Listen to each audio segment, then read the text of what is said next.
Hello साथियों, welcome back to. मैं प्रेमचंद आप सभी का स्वागत करता हूं आज फिर से एक नई क्लास में। आज की जो हमारी क्लास रहने वाली है टाइम एंड डिस्टेंस की है। तो साथियों, आप लोगों का स्वागत है आपके अपने यूट्यूब चैनल MR स्टडी प्रेम में।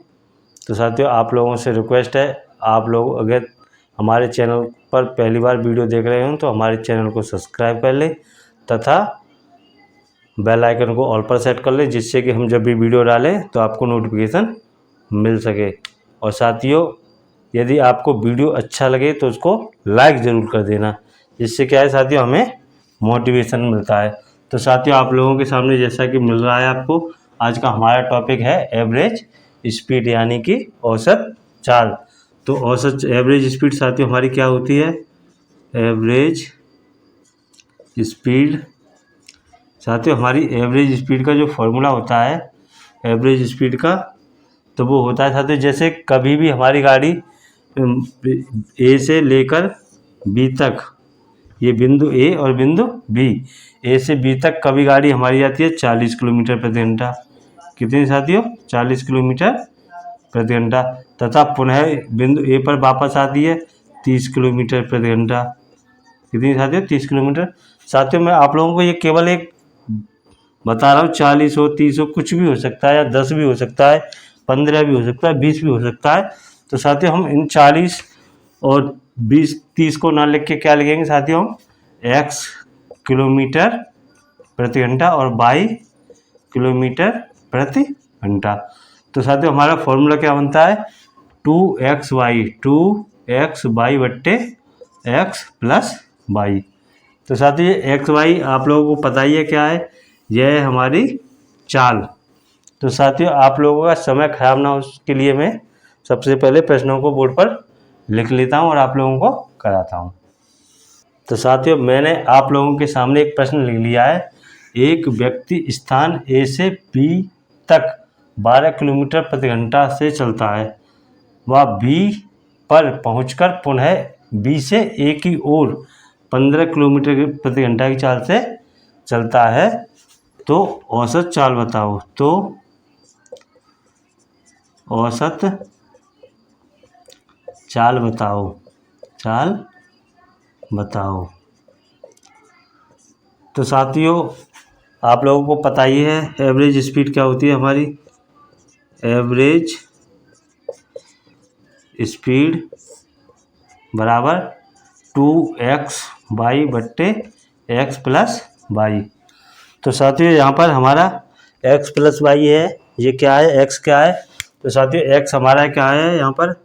x बराबर बिंदु a से b तक चली गई चाल। तो एक x क्या है साथियों हमारा? 12 किलोमीटर प्रति घंटा। तथा y यहाँ पर क्या है साथियों हमारा? y बराबर है बिंदु b से पुनः a पर चली गई चाल। तो b से a पर चली हुई चाल कितनी है साथियों हमारी? 15 किलोमीटर प्रति घंटा। तो साथियों, इन दोनों मानों को हम इस फॉर्मूले में रख देते हैं और क्वेश्चन को सॉल्व कर लेते हैं। तो साथियों, क्या है? 2 इंटू एक्स कितना है? 12 किलोमीटर। 12 इंटू वाई कितना है? 15 किलोमीटर प्रति घंटा। नीचे आ जाएगी 12 किलोमीटर प्रति घंटा प्लस 15 किलोमीटर प्रति घंटा। तो अब करेंगे साथियों, इसको क्या करेंगे? 2 इंटू 12 इंटू 15 बट्टे 12 प्लस 15 कितने हो गए साथियों? 12 और 15 कितने हो गए? 5 और 2 7 और 2 27। अब इसको कट कर लेते हैं साथियों। कट करेंगे कितने से? 3 से कट दें। 3 चौक 12, 3 नियम 27, फिर पुनः 9 3 से करते हैं। 3 से का 9 5 15। अब ऊपर वाले को मल्टीप्लाई करते हैं। 2 4 दूनी 8 8 पंजे 40 बट्टे 3। इसको साथियों पुनः भी काट सकते हैं। पुनः काटेंगे, कैसे काटेंगे? 3 एकम 3। यहाँ क्या बचा साथियों? एक बचा, तो कितने हो गए? 10। तो 3 त्रिका 9, 1 बट्टे 3। ये क्या हो गई साथियों? चाल। और इसको साथियों 13 सही 1 बट्टे 3 किलोमीटर प्रति घंटा। कितनी साथियों? किलोमीटर प्रति घंटा। तो साथियों, औसत चाल क्या निकल के आई हमारी? 13 सही 1/3 किलोमीटर प्रति घंटा। तो साथियों एक और प्रश्न लिख लेता हूँ।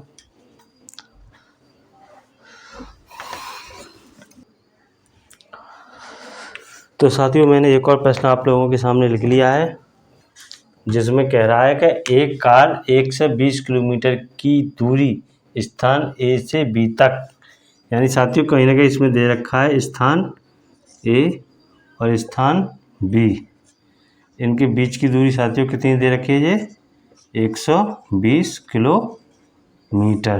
कितनी दे रखी है साथियों? 120 किलोमीटर। तो कह रहा है कि ए से बी तक 60 किलोमीटर प्रति घंटा तथा पुनः बिंदु बी से ए पर 40 किलोमीटर प्रति घंटा की चाल से चलता है, तो औसत चाल बताओ। तो साथियों सबसे पहले क्या किया उसने? 60 किलोमीटर प्रति घंटा, यहाँ से गया 60 किलोमीटर प्रति घंटा तथा यहाँ से गया साथियों, इसके बाद पुनः इधर वापस आया, तब उसकी चाल क्या थी? 40 किलोमीटर प्रति घंटा। तो साथियों ये हमारी क्या रहने वाली है? दोनों चाल x और y। तो साथियों यहाँ पे हमारी x क्या है? x बराबर हमारी रहने वाली है 60 किलोमीटर प्रति घंटा और y बराबर हमारी 40 किलोमीटर प्रति घंटा। तो साथियों हमारे पास फॉर्मूला है ही है एवरेज स्पीड का। एवरेज स्पीड बराबर होता है 2xy/x प्लस y। तो साथियों 2 कितना है हमारा? 2, x कितना है? 60। कितना है साथियों? 60 गुणा y कितना है साथियों? 40 बट्टे 60 और प्लस 40। इसको करेंगे साथियों तो क्या आ जाएगा हमारा? 2 × 60 प्लस 40 बट्टे 100। 2 जीरो से 2 जीरो कैंसिल। तो साथियों हमारा कितना आया? 6 दूनी 12, 12 चौक 48। कितना आया? 48 किलोमीटर प्रति घंटा।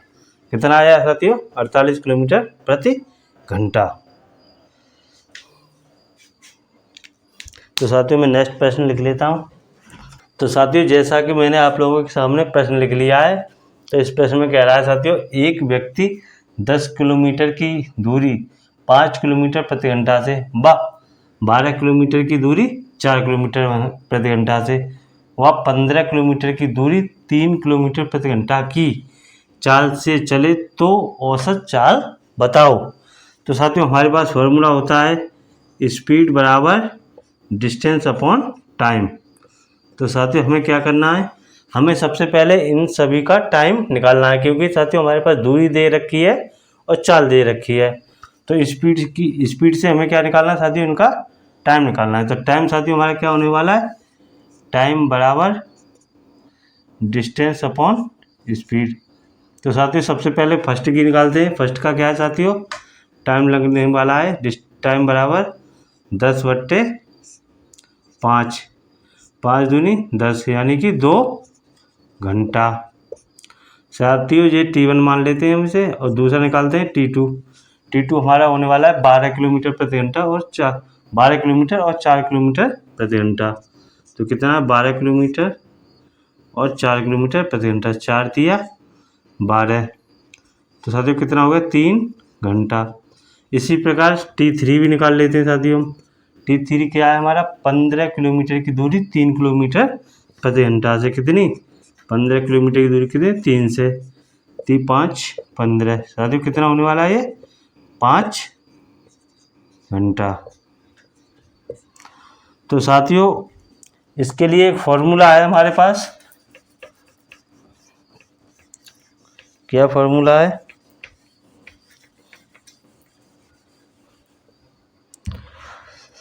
स्पीड बराबर टोटल डिस्टेंस बट्टे टोटल टाइम, यानी कि कुल दूरी बटे कुल समय। ठीक है साथियों। तो साथियों आप लोगों के सामने समय तीनों का अलग अलग निकल चुका है और दूरी सबकी हमें दे रखी है गिवन 10 किलोमीटर, 12 किलोमीटर व 15 किलोमीटर। तो साथियों एवरेज स्पीड निकाल देते हैं। इसकी कितनी है 10 किलोमीटर, इसका कितनी दूरी है 12 किलोमीटर और इसकी कितनी है साथियों 15 किलोमीटर बट्टे टोटल टाइम कितना दे रखे थे T1 T2 T3 तो कितना 2 घंटे प्लस 3 घंटे प्लस 5 घंटे। तो इनको साथियों जोड़ेंगे तो 5 और 2 7 और 3 37 और नीचे वाला साथियों 3 और 2 5, 5 और 5 10। तो साथियों हमारी कितनी निकल के आने वाली है 3.7 किलोमीटर प्रति घंटा। तो एवरेज चाल हमारी साथियों कितनी निकल के आई 3.7 किलोमीटर प्रति घंटा। तो साथियों मैं एक और प्रश्न लिख लेता हूं जिससे कि आप लोगों का समय नष्ट ना हो।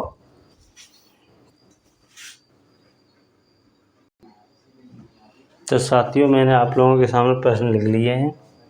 साथियों पहला प्रश्न हमारा कह रहा है एक व्यक्ति अपनी सामान्य गति से 3/4 गति से चलकर अपने घर 20 मिनट देरी से पहुंचता है तो समान समय कितना था।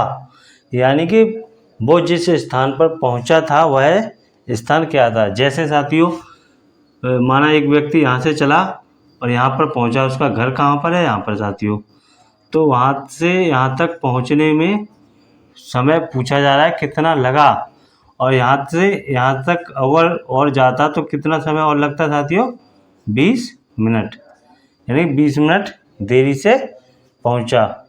तो सही साथियों, तो 20 मिनट देरी से घर पहुँचा तो कहीं ना कहीं वो व्यक्ति यहाँ पर हमारा पहुँच चुका होगा जब तक उसका समय पूरा हो चुका था जो आने के स्पीड थी। तो साथियों इसमें दे रखा है अनुपात दे रखा है, गति का अनुपात दे रखा है साथियों। तो क्या दे रखा है साथियों गति का अनुपात 3/4। यानी कि साथियों जब वह व्यक्ति अपने घर जा रहा होगा तो 4 की स्पीड से जा रहा होगा, लेकिन वह साथियों 20 मिनट देर पहुंचा तो उसकी स्पीड साथियों कितनी 3 रही होगी, तभी तो साथियों देर लगेगी। क्योंकि साथियों नीचे हमेशा क्वांटिटी पूरी दी जाती है और ऊपर वाली क्वांटिटी कम भी हो सकती है और ज़्यादा भी हो सकती है। यदि साथियों यहाँ पे 3 की जगह पर यदि 5 होता तो क्या होता कि व्यक्ति घर से 10 मिनट जल्दी, क्या कह देते साथियों 10 मिनट जल्दी, 10 मिनट जल्दी पहुंचा। तो साथियों यदि वह 10 मिनट जल्दी पहुंचता तो ऊपर वाली क्वांटिटी साथियों क्या रहती हमारी 5 भी हो सकती थी, 6 भी, या कुछ भी प्रश्न में पूछा जा सकता है। तो साथियों इसमें क्या कहा गया कि वह 3/4 की गति से जा रहा था। तो साथियों आप लोगों को पता होना चाहिए कि अगर वह 4 की स्पीड से जाता, ये साथियों अनुपात है, 4 की स्पीड से जाता तो घर समय से पहुंच जाता, लेकिन वह 3 की स्पीड से गया तो 20 मिनट लेट पहुंचा। तो साथियों इन दोनों का अंतर निकालेंगे तो अंतर कितना साथियों 1, और 1 का मतलब कह रहा है कि 20 मिनट देरी से घर पहुंचा। तो 1 की वैल्यू हमारी यहाँ पर कितनी दी गई है साथियों 20 मिनट। कितनी दी गई है साथियों 20 मिनट। अब पूछ रहा है कि समान समय कितना था, मतलब देरी से समान समय, यानी साथियों वो जिस स्थान पर था वहाँ तक उसका समय कितना था। तो साथियों वह उसकी चाल थी कम, तो साथियों वह कहीं ना कहीं पीछे होगा। तो पीछे होगा तब 1 की वैल्यू साथियों 20 दे रखी है, तो इसमें यदि हम गुणा करेंगे तो कितनी हो जाएगी साथियों 3 × 20 बराबर 60। कितनी साथियों 20 मिनट। तो वह जिस स्थान पर था तो वहाँ साथियों आप लोग कितनी मिनट लगी 20 मिनट। उसके बाद साथियों उसने 20 मिनट और एक्स्ट्रा खर्च की तब वह घर पे पहुँचा। जैसे यहाँ से और यहाँ तक उसे 60 मिनट लगी। उसके बाद उसका साथियों घर यहाँ पर था, तो उसके बाद इतनी डिस्टेंस पार करने में उसे 20 मिनट का अतिरिक्त समय लगा। तो साथियों कहीं ना कहीं उस स्थान पर था वहाँ तक उसे कितना समय लगा था? 60 मिनट का। तो साथियों आते हैं अपने नेक्स्ट प्रश्न की तरफ। तो साथियों मैं आप लोगों को सिंपल भाषा में एक बार और फिर रिपीट करना चाहता हूँ कि उन दोनों की गति, जैसे पहले साथियों उसकी एवरेज चाल का अनुपात क्या रहा होगा? 4, तब वह घर समय पर पहुंचा। लेकिन उसने चाल का अनुपात क्या कर लिया साथियों? कम। चाल को कर दिया कम, तो उसे कितनी मिनट लगी साथियों? उसको समय मिनट लगी। इनका रेशियो साथियों कितना दे रखा है? 1, और उसको समय कितना लगा? 20 मिनट। यदि साथियों यहीं पर पूछा जाए वह घर कितनी देर में पहुंचता, यहाँ पे लिख देता हूँ साथियों, घर पर पहुंचने में लगा समय। तो घर साथियों कितने में पहुंचता? 20 का गुणा साथियों कितने में करेंगे? 4 में, क्योंकि उसकी यह एक औसत स्पीड थी। तो 20 गुणा 4 बराबर 80 मिनट। कितनी मिनट में पहुंचा हुआ साथियों वह घर? 80 मिनट में। लेकिन वह जिस स्थान पर पहुंचा था वहां पर कितनी निकल के आई थी हमारी अभी साथियों? 60 मिनट। तो साथियों नेक्स्ट प्रश्न की तरफ आते हैं। एक व्यक्ति अपनी सामान्य गति 4/5 से 1 घंटा देर से घर पहुंचता है, तो उसी व्यक्ति को उसी दूरी को तय करने में कितना समय लगेगा? वह घर पहुंचने में कितना समय लगेगा? तो उसी दूरी को पूछा है साथियों। दूरी को कहाँ तक? कि साथियों उसके घर से थोड़ा पीछे। तो साथियों हमारा अनुपात दे रखा है 4/5 में से हमारा 1 का रेशियो कितना दे रखा है साथियों? 1 घंटा। मतलब साथियों 4 से 5 तक, यानी 4 से 5 तक पहुंचने में स्पीड को मतलब 5 से 4 तक यानी कम किया उसने कहीं ना कहीं, तभी तो साथियों उसे 1 घंटा एक्स्ट्रा लगा घर जाने में। तो साथियों 1 घंटा। तो अब इसमें क्या पूछा गया है कि उसी दूरी को तय करने में, उसी दूरी को तय करने में लगा समय कितना साथियों? 4। कितना लगा साथियों? 4। 4 गुणा 1 घंटा बराबर कितना होगा? 4 घंटा। अब साथियों यहाँ पे एक और चीज़ पूछा है, घर पहुँचने में कितना समय लगेगा। तो उसको साथियों कितना समय लगेगा? घर पहुँचने में लगा समय बराबर कितना लगेगा साथियों? 5 × 1 बराबर 5 घंटा। ठीक है साथियों, उम्मीद करता हूँ आप लोगों को प्रश्न समझ में आए होंगे।